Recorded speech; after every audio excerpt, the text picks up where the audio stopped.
Hello friends, তোমরা কেমন আছো? তোমরা খুব ভালো আছো। দেখো, 1 কিলো পেঁয়াজ আর 1/2 কিলো মাছ, এখানে চিংড়ি মাছ রান্না করার জন্য আমি সব কিছু মশলা একসঙ্গে পেস্ট করে নিয়েছি। আর দেখো যে কাজুটাকে একদম মিক্স করে নিচ্ছি।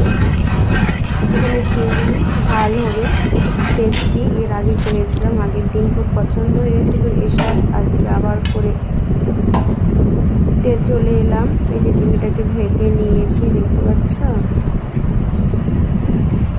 এর থেকে বড় সাইজ পাওয়া যায়নি এখানে, এটাই ছিল।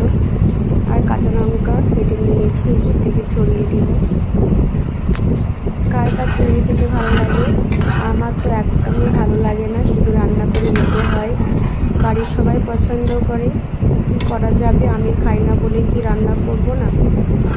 আমি খাই না একদম, ঠিক আছে, কিন্তু সবারই পছন্দ, এই জন্য রান্না করে দিতে হচ্ছে।